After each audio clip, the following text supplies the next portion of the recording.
अस्सलाम वालेकुम दोस्तों, उम्मीद करदा खैर तरह तुसी अज दी वीडियो एयर कूलर की मोटर जिहड़ी कि वेंडिंग ठीक है लेकिन चलती नहीं, की वजह हो सकती है इस वीडियो तुहाडे नाल शेयर करते हैं कि की मसला मसाइल है तुहाडे नाल सारा कि तुसी इस टाइम देख सकते हो कदी चलेगी तो कदी दऊगी आवाज़ तो कदी गरगराहट, यानी कि दो चार मसले।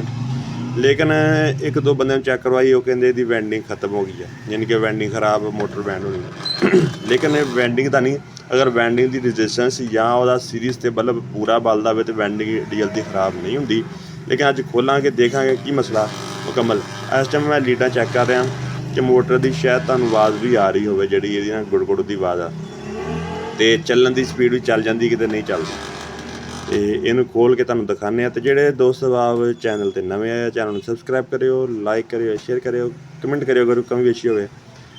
तो हुण इहदा कवर शवर खोलते हैं, किस तरह खोलना की हिसाब का सारा वीडियो दिखाया वा। तो वेंडिंग खराब है या फिर कोई होर मसला, वो इस वीडियो देखते हैं आप। तो कवर वगैरह खोल लिया, इहदा पिछों जिहड़ा बैरिंग कवर आ वो भी खोल लेना। वो सीगा कैपेसिटर या कह लो कनैक्शन कवर, ये सीगा बैरिंग कवर। इनू खोल के तुहानूं मैं दिखाना कि की कंडीशन आ, या कोई सैट हीट होया या कोई फ्लश आ या वेंडिंग क्रॉस आ, की मसला वा ये भी चैक कर लेना। क्योंकि अगर वेंडिंग क्रॉस सड़ी वेंडिंग तो क्रॉस वेंडिंग च फर्क होंदा, यानी कि क्रॉस नूं क्रॉस कढ़िया जा सड़ी वेंडिंग जिहड़ी वो दोबारा करनी पैंदी है। तो यदा रूटर बाहर कढ़ रहा वा, ठीक है। तो थोड़ी बहुती झंड हो जाती होंगी जो चलाई दा, फिर रीग मार ला के तुहानूं कर लीदा, वरना लकड़ी का गुटका रखो तो बेहतर। तो तुसीं देख सकते हो रूटर ने रगड़ खाधी आ, ਇਹਦਾ मतलब आ कि बैरिंग साइज़ आउट आ, ठीक है। तो हुण ਇਹਦਾ बैरिंग साइज़ कढ़ के देखते हैं। बैरिंग साइज़ कढ़ लिया वा, तो तकरीबन बैरिंग जी शावट आ उड़ गई, यानी कि खाधी गई है, भुर गई है। बैरिंग भी बाहर कढ़दा मैं, बैरिंग बाहर कढ़ के तुहानूं मैं दिखाना कि किन्नी क प्ले हैगी इहदे अंदर, या कवर ला के तुहानूं मैं दिखाना। नहीं आ चीज़ देखो आड़ी कि बैरिंग जिहड़ा वो शावट वड्डी गई, इहनूं कहंदे शावट लोहा ना वड्डिया गया रगड़ खा के। ਇਹਦੇ ਵਿੱਚ ਹੱਥ ਨਾਲ ਜਾਂ ਸਕੂਨ ਨਾਲ ਬਹਿ ਗਿਆ। ਹਾਲਾਂਕਿ ਇਹਨੂੰ ਥੋੜ੍ਹੀ ਨਾਲ ਆ ਪਲੇ ਆ, ਜਦੋਂ ਮੈਗਨੇਟ ਬਣਦਾ ਮੋਟਰ ਦੇ ਅੰਦਰ ਨਾਰਥ ਸਾਊਥ ਪੋਲ ਬਣਦੇ ਨਾ, ਜਦੋਂ ਫਲੈਕਸ ਬਣਦਾ ਉਦੋਂ ਰੂਟਰ ਆਪਣੀ ਤਰਫ ਖਿੱਚ ਲੈਂਦੀ ਹੈ। ਅਗਰ ਬੈਰਿੰਗ 'ਚ ਪਲੇ ਹੋਵੇ ਤਾਂ ਫਿਰ ਬਾਡੀ ਨਾਲ ਕੋਰ ਨਾਲ ਲੱਗ ਕੇ ਅਤੇ ਜ਼ੋਰ ਲਾਏਗੀ, ਆਵਾਜ਼ ਦੇਗੀ ਜਾਂ ਫਿਰ ਚੱਲੇਗੀ ਨਹੀਂ। ਇਹ ਚੀਜ਼ ਹੁੰਦੀ ਹੈ ਜਦੋਂ ਅੰਦਰ ਬੈਠਦੇ। ਇਹਦਾ ਮੈਗਨੇਟ ਬਣਦਾ ਆ ਵੈਂਡਿੰਗ ਦੇ ਅੰਦਰ, ਜਦੋਂ ਅਸੀਂ ਉਹਨੂੰ ਕਰੰਟ ਦਿੰਦੇ ਉਹ ਮੈਗਨੇਟ ਦੀ ਸੂਰਤ 'ਚ ਫਿਰ ਇੱਕ ਦੂਜੇ ਨੂੰ ਖਿੱਚ ਲੈਂਦੀ ਹੈ ਆਪਸ 'ਚ, ਇਹ ਚੀਜ਼ ਆ। ਇਹਨੂੰ ਹੁਣ ਖੋਲ ਕੇ ਬੈਰਿੰਗ ਚੈਰਿੰਗ ਤਾਂ ਖੈਰ ਖਰਾਦੀਆ ਹੀ ਕਰੇਗਾ, ਲੇਕਿਨ ਮੈਂ ਇਹਨੂੰ ਭੇਜ ਦਾਂਗਾ, ਉਹਨੇ ਕਰਕੇ ਭੇਜ ਦੇਗਾ। ਫਿਰ ਅਗਲਾ ਪ੍ਰੋਸੀਜਰ ਕਰਕੇ ਅਤੇ ਤੁਹਾਨੂੰ ਚੈੱਕ ਕਰਾਵਾਂਗਾ ਕਿ ਕੀ ਸੂਰਤ ਹਾਲ ਹੁਣ ਬੈਰਿੰਗ ਆ ਗਿਆ ਕਰਕੇ ਫਿਟਿੰਗ ਵਗੈਰਾ। ਅਤੇ ਉਹ ਇਹਨੂੰ ਵੈਲਡਿੰਗ ਕਰਕੇ ਫਿਰ ਟੂਲ ਲਾਉਂਦੇ ਫਿਰ ਕਰਦੇ। ਹੁਣ ਫਿਟਿੰਗ ਕਰਦੇ ਆ ਇਹਨੂੰ ਅਤੇ ਨਾਲੇ ਦੇਖਦੇ ਹਾਂ। ਬਾਕੀ ਜਿਹੜੀ ਮੇਰੀ ਜ਼ਿਆਦਾਤਰ ਵੀਡੀਓ ਹੁੰਦੀਆਂ ਉਹ ਮੇਰੀ ਜ਼ਾਤੀ ਤਜਰਬੇ 'ਚ ਹੁੰਦੀਆਂ, ਬਸ਼ਰਤੇ ਕਿ ਉਹ ਜਿਹੜੀਆਂ ਮੇਰੇ ਹੱਥ ਤੋਂ ਗੁਜ਼ਰੀਆਂ ਹੋਣ। ਮਿਸਾਲ ਦੇ ਤੌਰ 'ਤੇ ਅਗਰ ਕੋਈ ਚੀਜ਼ ਮੈਂ ਇੰਸਟਾਲ ਕਰਦਾ ਜਾਂ ਰਿਪੇਅਰਿੰਗ ਕਰਦਾ 12 ਵੋਲਟ ਸੋਲਰ ਦੀ ਰਿਪੇਅਰਿੰਗ ਜਾਂ ਇੰਸਟਾਲੇਸ਼ਨ ਕੋਈ ਵੀ, ਉਹ ਮੇਰੇ ਕੋਸ਼ਿਸ਼ ਹੁੰਦੀ ਕਿ ਜੋ ਮੈਂ ਜ਼ਾਤੀ ਤਜਰਬੇ 'ਚ ਗੁਜ਼ਰੀ ਉਹੀ ਅਪਲੋਡ ਕਰਾਂ। ਵਰਨਾ ਤਾਂ ਨੈੱਟ ਤੋਂ ਲੈ ਕੇ ਅਤੇ ਨੈੱਟ 'ਤੇ ਅਪਲੋਡ ਕਰਨੀਆਂ ਅਤੇ ਬਥੇਰੀਆਂ ਵੀਡੀਓ ਕਿਸੇ ਦੀ ਚੁੱਕ ਕੇ ਅਪਲੋਡ ਕਰ ਦਿਓ, ਇਸੇ ਤਰ੍ਹਾਂ ਨਾ ਹੋ ਜਾਂਦਾ। ਅਤੇ ਜ਼ਾਤੀ ਤਜਰਬੇ ਜਿਹੜਾ ਹੋਵੇ ਉਹੀ ਸ਼ੇਅਰ ਕਰਦਾ ਤੁਹਾਡੇ ਨਾਲ, ਓਵਨ ਦਾ ਰਿਪੇਅਰਿੰਗ ਹੋਵੇ ਜਾਂ ਵੈਸੇ ਕੋਈ ਟੈਕਨੀਕਲ ਜਿੰਨੀ ਵੀ ਰਿਪੇਅਰਿੰਗ।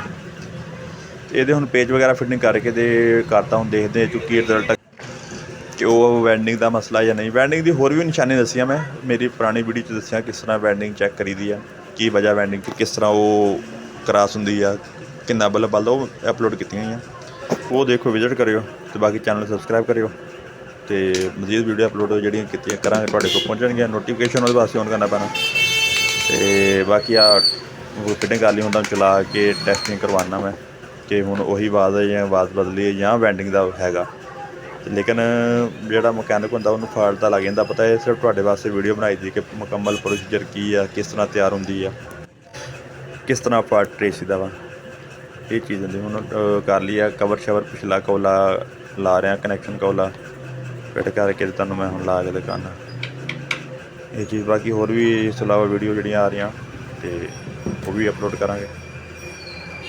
ਹੁਣ ਫਿਟਿੰਗ ਕਰਦੇ ਇਹਨੂੰ। ਇਹ ਹੁੰਦੀ 1400 RPM ਦੀ ਮੋਟਰ ਹੁੰਦੀ ਆ ਕੂਲਰ ਦੀ, 1400 ਇਹਦੇ 'ਚ ਤਾਕਤ ਜ਼ਿਆਦਾ ਹੁੰਦੀ ਆ ਅਤੇ RPM ਥੋੜ੍ਹੇ ਨੀਚੇ ਕਰੇ ਥੋੜ੍ਹੇ ਹੁੰਦੇ, ਇਸ ਲਈ ਇਹਦੇ ਪਰ ਵੀ ਜਿਹੜੇ ਉਹ ਵੱਡੇ ਹੁੰਦੇ ਤਾਂ ਕਿ ਤਾਕਤ ਨਾਲ ਹਵਾ ਦਾ ਕਟਾਓ ਕਰਨ। ਜਿਹੜੇ ਦੂਸਰੇ ਪੰਖੇ 12 ਵੋਲਟ ਵਾਲੇ ਉਹ ਜਹਾਜ਼ੀ ਮੋਟਰਾਂ ਜਿਹਨੂੰ ਕਹਿੰਦੇ, ਉਹਨਾਂ ਦੀ ਸਪੀਡ ਜ਼ਿਆਦਾ ਹੁੰਦੀ ਆ ਅਤੇ ਉਸ ਹਿਸਾਬ ਨਾਲ ਉਹ ਸਪੀਡ ਜ਼ਿਆਦਾ ਵਾ ਅਤੇ ਰੌਲਾ ਬਹੁਤਾ ਪਾਉਂਦੇ, ਹਵਾ ਥੋੜ੍ਹੀ ਹੁੰਦੀ। ਇਹ ਵਾ ਸਕੂਨ ਨਾਲ ਚੱਲਦਾ ਅਤੇ ਹਵਾ ਦੇ ਪ੍ਰੈਸ਼ਰ ਤਾਕਤ ਨਾਲ ਉਹਨੂੰ ਥਰੋ ਮਾਰਦਾ ਭਾਜੀ।